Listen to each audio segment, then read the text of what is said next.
Three Wise Men Still Figuring Out podcast. Three Wise Men Still Figuring It Out podcast. Here we are again. And by the way, I want to get this right as we start. So our guest today is Julie Ghazi. And do you prefer to go by Ghazi? Because I know I've seen another last name out there, but That's actually my middle name. Okay. Is Cher. Okay. I was born in the 70s, and my mom and dad loved Sonny and Cher, Mm-hmm. and so that became my middle name. And I'm proud of it. I love it. She's iconic. She's a badass. As well, you should be. Yeah. Absolutely. Yeah. So that's awesome to know where that's come from. Okay. Yeah. So I keep Ghazi because my daughter's last name is Ghazi. Oh, cool. And I always thought I would change it whenever she graduated high school. And then, I don't know, it's a connection piece with her. So. Totally. Yeah. An important connection. That's so I fantastic. decided if she ever decides to change her last name, then at that point in time, then I'll change my last name. Okay. Yeah. So officially, it's Julie Cher Ghazi. Yeah. Okay. Owner of Pure Pizza. Yes. Also owner, if not co-founder of the non-for-profit Big Love Yoga Barn. Co-founder, yeah.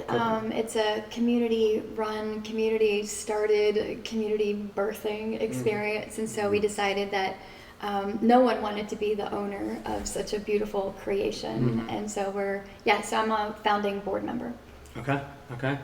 Which leads us, I think, kind of why we're here today is your involvement in community. That's how I know you. Yeah. That's how I experience you. That's where many, if not all of our discussions usually lead in some form or fashion in regards to community and the importance of it, and all the things that are going on. So I think what better way to jump into conversation than and I guess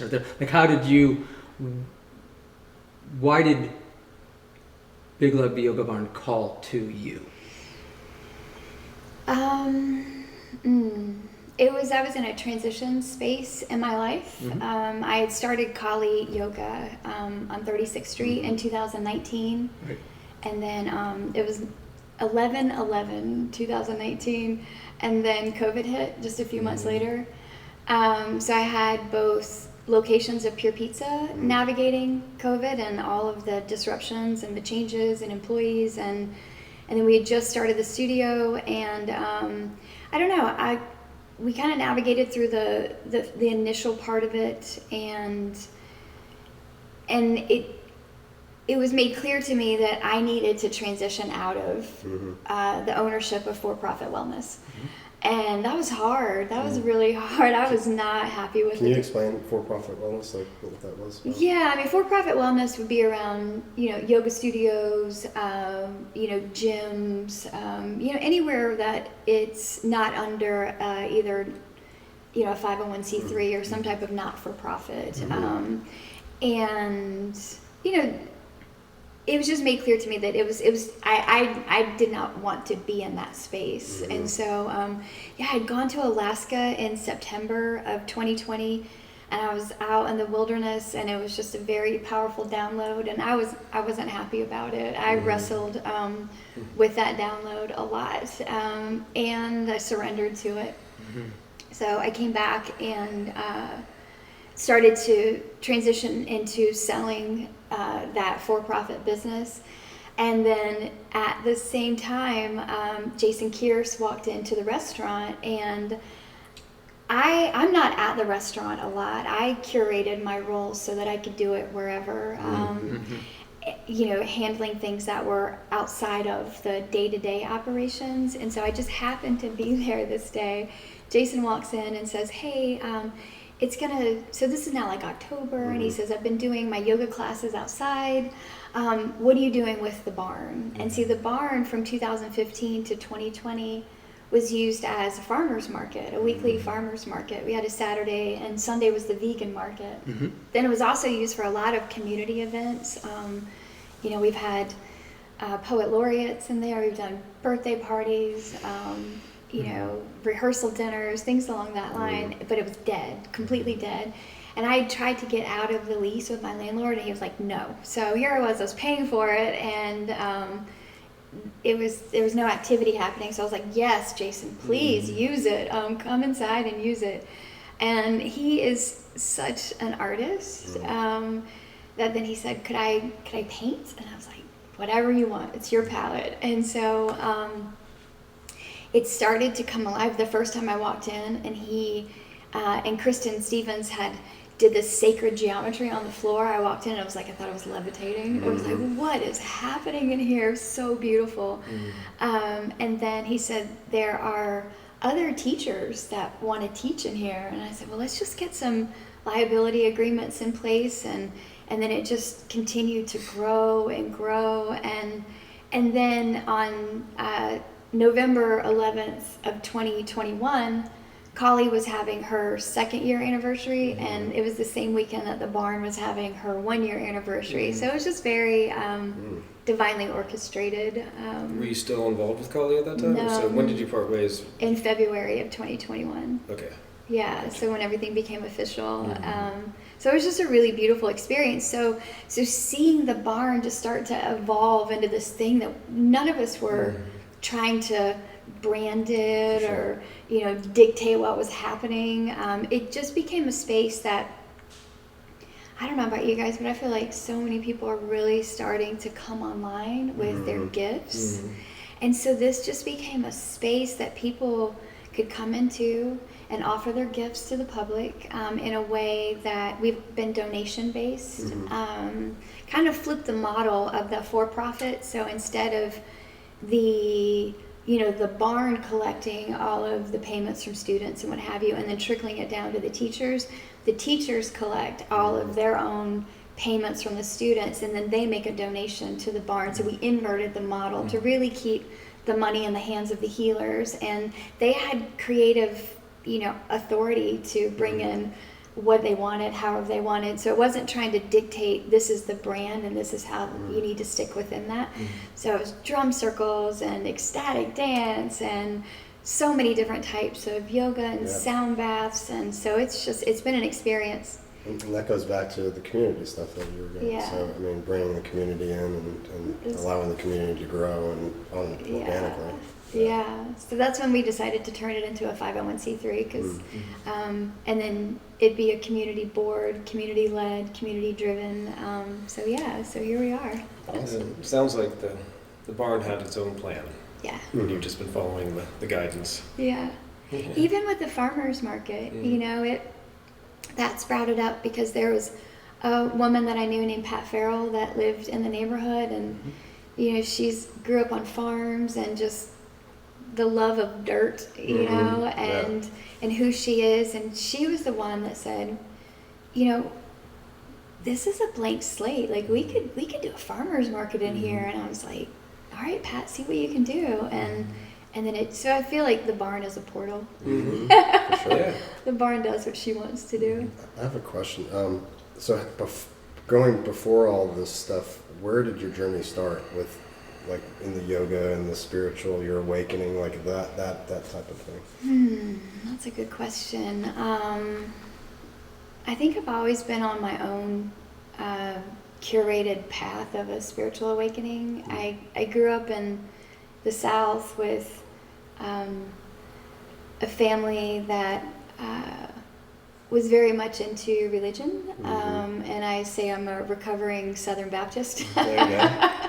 And so growing up, it never sat with me, just the rules and the ideas and the beliefs. And anytime I tried to question, then it was, that's the inherent word of God. You don't ask questions about this. And so I had to break away from that at a young age, and I kind of went on my own sojourn and somehow ended up in Europe for about 5 years and away from, like the family belief systems, and then things just started happening. I realized at a young age that I don't think that I'm special, and at a young age I realized that my powers of manifesting are, they're real. Seems like it. And so, so a lot of things just have happened along the way that I know were not of me. And but then with yoga, it came online when I was pregnant, because there wasn't a lot. The more pregnant I became, then there wasn't a lot of physical movement, working out, things that I could do. Yep. So that kind of started that journey into that space. When was that? 2000. Yeah. For a while, so you've been on a long journey. Yeah. That's awesome. Yeah, and then it just as yoga's become more. There was a sweet period of time where yoga had not been hijacked by. The powers that be. The powers that be, and a lot of it now has kind of moved into fitness yoga, which I just. I'm not in that path either. Right. Yeah, and I think that it's beautiful as an entry point into experiencing yoga,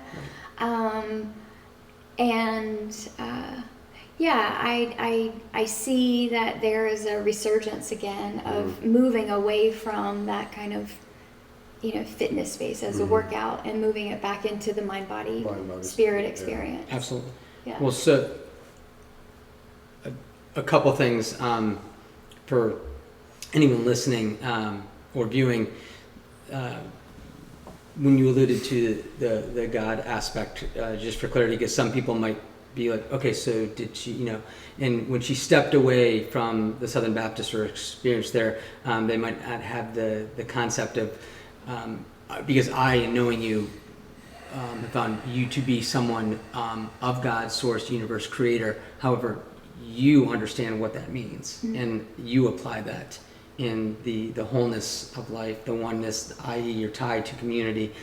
So it's not kind of a rejection of that, it's what it truly means, which I think most people miss the boat. Yeah. From a structured and a program standpoint, if that makes, not to put words in your mouth. Yeah, no, I've said this before, like religion in the sense that I grew up with was more about, we're going to tell you what God is, and there was little room for the experience of God. So it was a very heady, type of, and then you've got to follow the rules and fit into this box so that God will love me. And that just was like, so I went on a big journey of, can I say the F word? Oh, yeah, absolutely. You can say it. Okay, good. Because I remember, I was introduced I love that. I was introduced to Watershed Church, and that was the first time that I was able to go in and start to question God. And I remember saying to Matt O'Neill, one of the co-pastors there, I was like, I fucking hate God. And he's like, whew, all right, good, we got a place to start. And so to really start to acknowledge the resentment that I had of this being that I was like, this can't be what it is. And so finally giving myself permission to start to explore the experience of God has opened up my world into that. And now it makes sense on the experiences that I was having as a child, this relationship with my own desires and speaking into the universe. This is what I want. The universe being like, well, here you go, right? Not because I'm a good person or I follow the rules or I fit into the narrative. It was just, it came from a place of my innermost, my soul speaking and speaking that desire then into, the ether, and the universe always responded. And so now I have books of experiences that no one can take away from me. It's undeniable, right? So that to me is God, is Goddess. And you were following your own rules. Yeah. Which is not what we're taught to do. Exactly. Right. You had to find God on your own terms, in Yeah. your own unique relationship. Yeah. It reminds me of the story of Siddhartha. You guys ever read that book? I don't know. No. Oh, you should read it. It's really good. Yeah. But basically, he grew up, but he was in this kingdom, basically, where they had all these amazing teachers and everything. They taught him all. He had the greatest of teachers, and they taught him all stuff. But he was like, in a nutshell, he needed to leave and go out into the world and have his experiences and make his mistakes and go out into experiential, life, to learn firsthand all of these things rather than being just taught them from books or teachers and all these things. It's a little different. Because. But just having somebody tell you here are all the rules, which takes all the curiosity out of everything. And curiosity, I feel like that's the gateway to experiencing God, being curious and wonder and awe. That's the road to discovery, and everything is so interesting. We were saying that before about don't question anything, and these are the rules. It's literally just cuts off Yeah, our connection to God. it does. You know, it's really interesting. And it starts typically at such a young age Mm-hmm. with intent. You know, when you look back, it's like, oh, that's intention, because it shuts you down, let alone starts creating traumas early on. And I do think, you know, I mean, to the people most of the time who are doing that have the best of intentions too. They're not trying Right. to do that. You know, they think they're doing the right thing. You know? Yeah, totally. But there's also that judgment that's always lingering in that too as well. And I'm sure they're doing it because they grew up the same way. And they're Yeah. just passing along the same. It's conditioning. And that's what we, yeah. And they're that's what we scared. did, And they're scared of Yeah. what might happen if they do question. You know, like you're told you're going to go to hell, and you know, it's like Mm-hmm. ruling by through fear, really. You know, which is also not really God in my experience. No. Mm-hmm. Well, Paul R. Smith, wrote a book.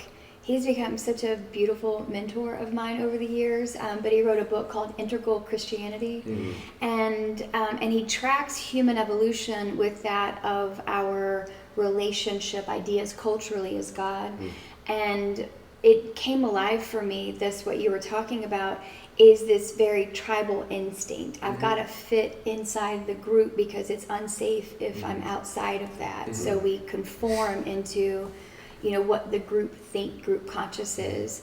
And to start to see that and to be able to allow myself to break away from that into the experience, going into the wilderness basically, which is a scary space. Yes. Right? Yes. Because you're charting paths that are unknown in your own experience. And then, well, what happens when I have this profound experience, but I have no one to talk to about it? Did that happen? Is it real?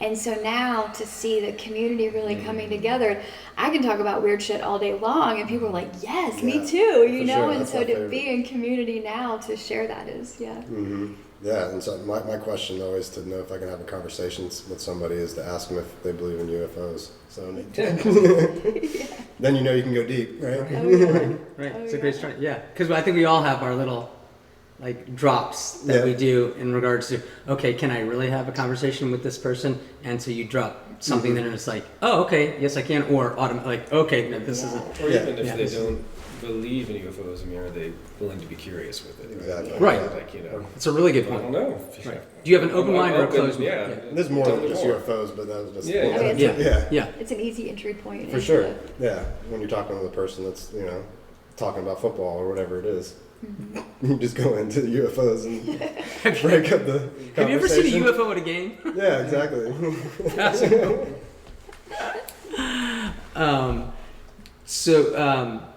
Because, and to kind of tie a little bit of this together, when I hear where you've been, and then what you've discovered about yourself, and then your involvement in community, and as I met you, based on the conversations that I've had with you, it's very clear to me that you are, and Jeff, you alluded to this as well, you're a heart-based individual. Like, that's where a lot of your manifestation comes from in regards to intention, which I would say is a direct tie and correlation to quote-unquote God that we've been talking about. Yeah.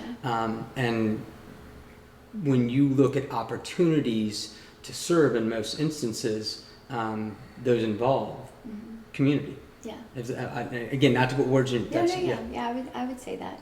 And when I moved to Charlotte, I did not want to come here. I visited once in '99. My parents had moved here in the early '90s, and I would come in to visit, and I would. And where are you coming from?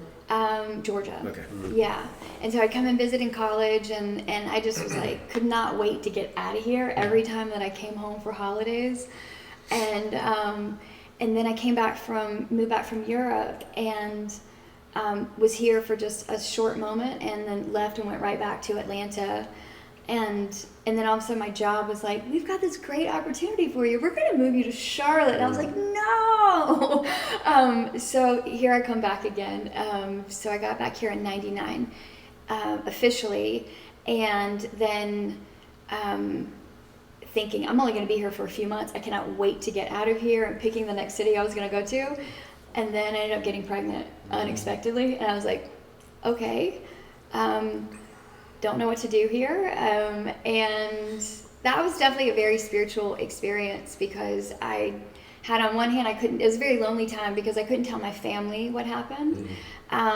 Because although I totally support a woman's choice to do what needs to be done, you know, in relationship with her and the father, here I was in my own situation, like, whoa, I don't know what to do. And so I couldn't talk to my parents about it because it would be an immediate, oh, you're keeping it.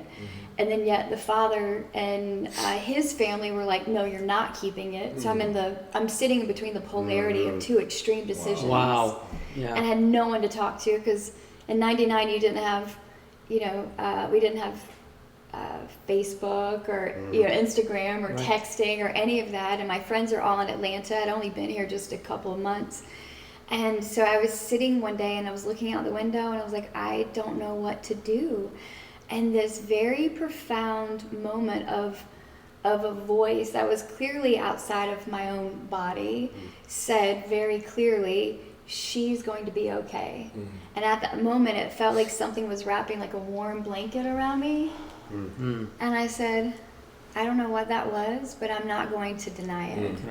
And so I got up and I said, okay, I'm going to keep it. And so she has turned out to be the greatest gift of my entire life. She just turned 23 and she's one of the most amazing humans. And it was so precious because that message allowed me to parent her from a place of not being in fear and to say, in the end, she's going to be okay. She's going to go through hard times, but she's going to be okay. And she's one of the most resilient goddesses I've ever met in my whole life. So so here I was anchored in Charlotte in this place that I did not want to be, but now I'm here.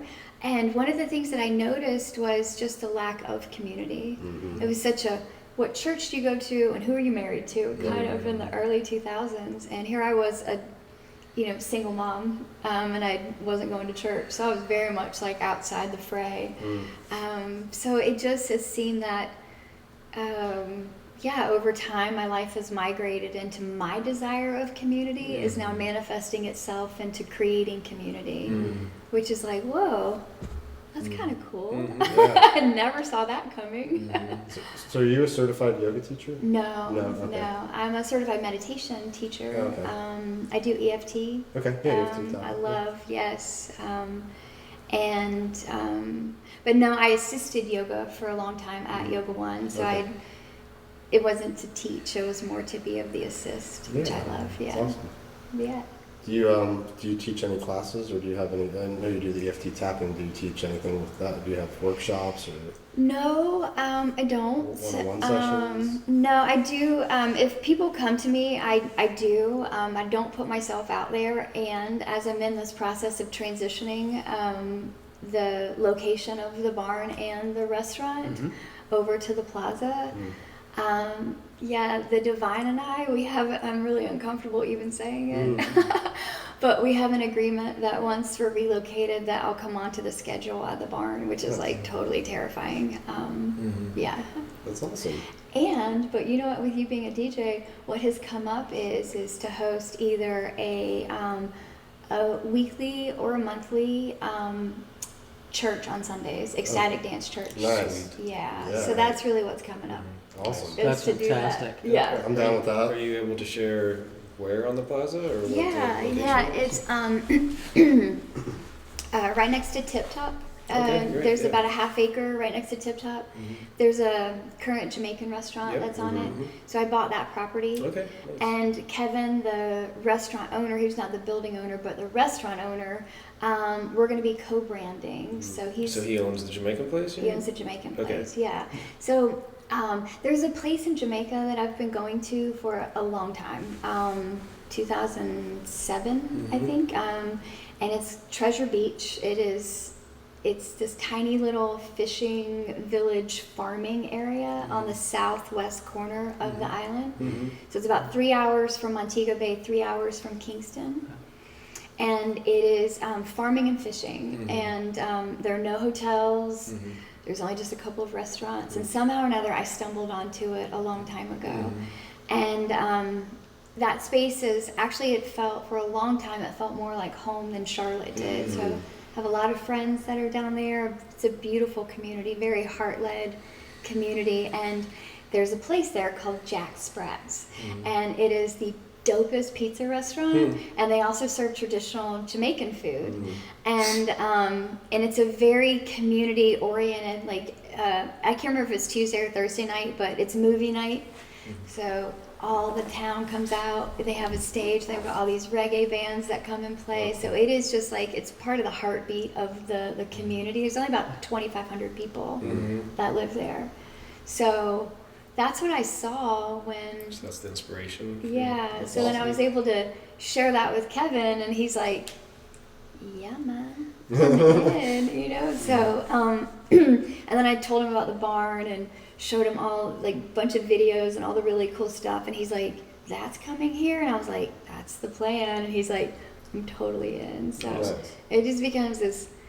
You know, I've talked about this before that as we're watching this augmented reality, you know, try to replace the human experience and bring us into the world of AI, and we're losing the ability to just be humans with other humans, not y'all, like, and that's why I love how the community has sprouted in Charlotte so much, but this just becomes a place where it's real people, you know, just doing real human stuff that computers can't do with you. There's going to be more of a need, especially when you're talking about AI and all of that. There's going to be more of a need of that community, and there's going to be more of a need of that like person doing something, not just the computer doing it. For you. Exactly. So, the restaurant's moving too? Yeah. Same location? Yeah. Okay. Is it Jamaican? Is it going to be the Jamaican place is going to be there? And Yeah, he's moving into a food truck, so we've got it designed as like the there's no indoor seating, so everything will be like in the sort of indoor, outdoor, year-round usage. Part of that is if they ever tried to shut us down like they did with COVID, it's like, okay, we're outside. Yeah, kind of like so over at what's Oh My Soul type thing. Oh My Soul or Goodyear. Goodyear. Yeah, Amazing, yeah. That's where I went with your sister for dinner the other night. We sat out there for like 5 hours. It was amazing. Oh, nice. Yeah, it was so good. I love that whole vibe. That's like, it reminds me of like, I feel like I'm like Costa Rica or something like, or Jamaica, or like it feels like another, it's transportive. Exactly. That's exciting. Yeah, I'm excited. It's pretty scary at times. This is the first time I've not had a business partner. And it's the first time I've not been in a romantic relationship, not had that partner in the experience of some kind. So it feels very vulnerable and exposed a lot during this. As you were talking about the divine masculine feminine medicine, this was very, I chose to come down this path, and it's been very much an integration of my own divine masculine and feminine, that if I had a partner, it's kind of locking things into place in a way that I'm like, oh, I love this, and this is so scary. That's where the most growth happens, though. Yeah, it is. It's a lot of growth. So true. So true. Yeah. Yeah. Is there, if somebody wanted to look into whether, doing a class or sharing a modality or just participating in Big Love Yoga Barn, what would be the easiest way for them to find that? Yeah. On the website, bigloveyogabarn.com. Okay. Yeah, there's forms that you can fill out and send in. And right now we have about 20. We have like 3 more classes we're adding on in September. So, it'll be close to 25 classes a week of various meditation. And it's really when we talk about the evolution and the growth, and again, this all coincides and coordinates with the time that we're in. From when I originally went to Big Love to what it's become, we're talking about some severe growth. Oh yeah. Big time. Oh yeah. Exponentially. Yeah. Because to hear that is absolutely fantastic. It is, yeah. We're adding on a class next month that is for BIPOC educators. So a woman that I met with just a couple of days ago, I told her it was the highlight of my week meeting her.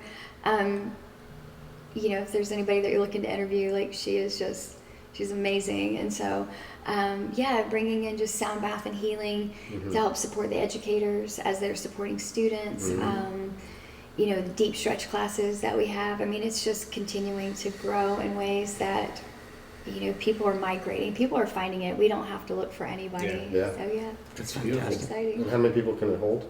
49, 49. Nice. according to fire code. Yeah. And for anyone listening, BIPOC educator, can you give a little summary of BIPOC? Yeah, BIPOC is Black, Indigenous, people of color. Okay. Yeah. Thank you. Thank you Yeah, so so much. there are different, we have, women's circles, the Men's Liberation Group will host a bunch of events there. So it's just, I love it because if you're new into a spiritual awakening, it can be a little daunting to try to figure out, like, one, who do I talk to about this? And then how do I go and experience things? And then who do I trust in this space? Because there are a lot of unhealed healers out there. I mean, let's be honest. For You sure. know, a lot of like people that are like, "Oh, I just figured out something, so let me heal you." And it's like, whoa, Yeah. Yeah. let that integrate for a little while. See how it shows up in your life. So yeah, There's a lot of that. there's a lot of that. Yeah. And so it can be, you can kind of start to, it's difficult to kind of figure out the path, of where do I go. So I love the fact that this is just a spot where you can go onto the calendar and look and see, well, this speaks to me. Okay. Got intuitive. What is intuitive yoga, right? What is acro yoga? What is a sound healing? And just be able to be curious without having to make a commitment to some, $120 a month membership or things. You know what I'm saying? Sure. Like, Absolutely. You just Without go, you doubt, can just yes. like dabble in things and kind of start to experience like what sits with you, because some, for me, I know in my own spiritual practices, like what I gravitate towards, but that may not be what, Right. is for you. So like to have that kind of offering of so many different flavors of healing and community is so Yeah. fun. That's great. Yeah. That's beautiful. It really is. So I'm curious, and it's something I feel like I want to ask every one of our guests from now on, but when you think of community, like what does that mean to you? Like, and not just what comes to your heart? Great mind? question. Yeah, that's a Right good off the bat. question. Right off the bat, it is a place for me personally that I can drop into and feel at home. That I can drop into and show up with parts of me that maybe not, they don't want to be seen, and be willing to be seen, be willing to see others. I love being in a community where things get kind of gritty, and they get a little like, and maybe our old way of being is just like we move apart, or, I need to talk about that person so I can get validation on my feelings. Like, those are the old ways of being, like where we can actually come together and be like, I am so upset with you right now, and I love you so much that I don't want to lose this connection. So how do we maneuver through this? And the power of that is so profound, of holding sacred those that are within the community, and knowing that our disruption could really blow things up and affect people that are not part of this. And so the coming together, like we heal the parts of us that need to be healed, and we move into a different, relationship with one another, and to be like, wow, this is like nothing I've ever experienced before. So, and that's what it feels for me. Is Beautiful, that, amazing. that when I'm in my weakest points, I'm willing to be seen in that I don't have to be, I'm Julie, I'm a business owner, and, look at me and my strength and power. It's like, no, I'm just like on the floor crying, and I'm just like, I need you right now, and I can have a friend come over, and I can just be like, so falling apart, and they're just loving on me in a way that I'm just like, wow, this is like nothing I've ever even knew existed. It's extremely So, powerful. No, yeah. Yeah. Yeah, we all take our turns, being the one to support and help out, and Yeah. be in the mess sometimes, and and being able to honor everything that comes up with life is crazy. Yeah. It's beautiful to all be in it together. Right. Be like, it's beautiful too. It's freaking pure magic too. It is and magic. it's super challenging. It is really challenging because, the hardest patterns, becomes so ingrained that the momentum to try to move out of a pattern, like when every cell in your body is like, no, this is how we did things, and you're like, but I don't want to be that. I don't want to do that. It's not working anymore. How do I create new pathways in my limbic system that allow me to experience the magic? And that was one of the things that you said earlier about, the more religious experience, like it takes away the ability to experience magic. And I've had someone say to me once, they're like, you over spiritualize everything. And I was like, okay, I mean, but either I'm a spiritual being or I'm not, right? And if I'm not a spiritual being, then what kind of world is that? Right. You're a I robot.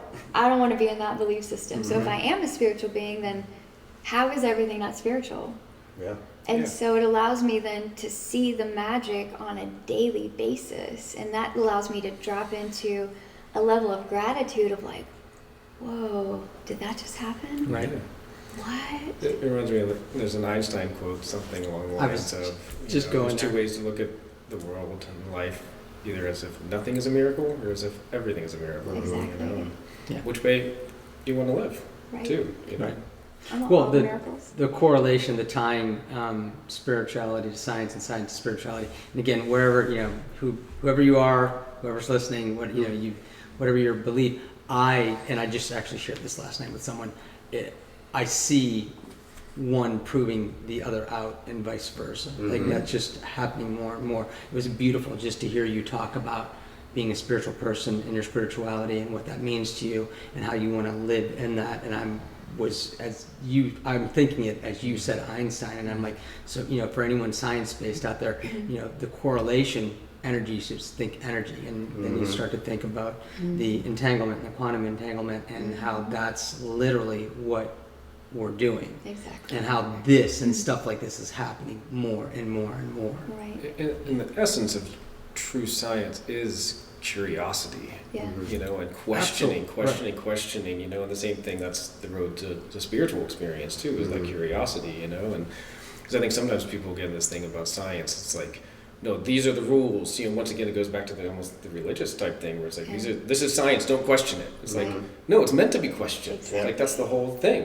and that's, so if you approach them in that way, they, like you were saying, Chris, They're entwined together. they show you the same things from different languages, basically. Absolutely. Exactly. There's a modality for everyone. Exactly. No, yeah. I have always believed that science is just simply trying to figure out what Mother Nature already is, right? Yeah. I mean, Yeah. right, like cycles of day and night and our rotation in the solar system, all of that existed before we started to apply measurements to it. Gravity existed before we named it gravity, right? So now we just get to name it in a way that we can give context to our experience. But you're right, like we're constantly trying to figure that out, and I'm like, Mother Nature she already is, and we're just trying to understand her. So to me, it's the same thing, science and spirituality. Yeah. We're just The on non-dualism is yeah. We're just on a floating rock in space. And we're all in our spacesuits. Yeah.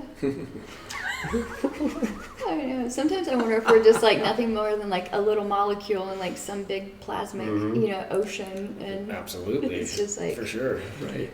yeah, That's awesome. yeah.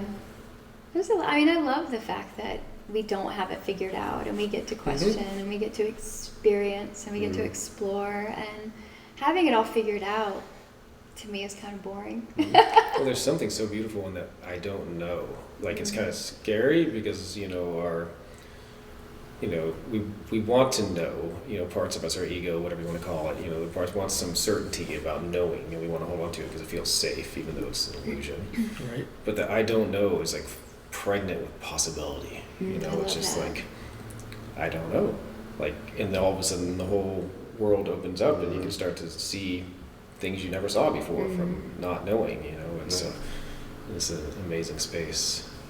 But we've started to imply too much on the knowing, putting too much on credentials and the knowledge, and getting fixated on that space as if the knowing holds some type of power, where I think the power is in the curiosity of being able to say, let's figure it out and see what happens. I think it's just really that in the essence of that needing to know the credentials, needing all these things is like, it's a fear, something to hold on to. It's like a life raft or something like that to make, okay, now I understand something, and like it's like makes us feel better, but it's like our smaller self feels better, and there obviously we need an element of that to navigate the world, and so it's an important part of what we are, but it isn't at all the totality. Yeah.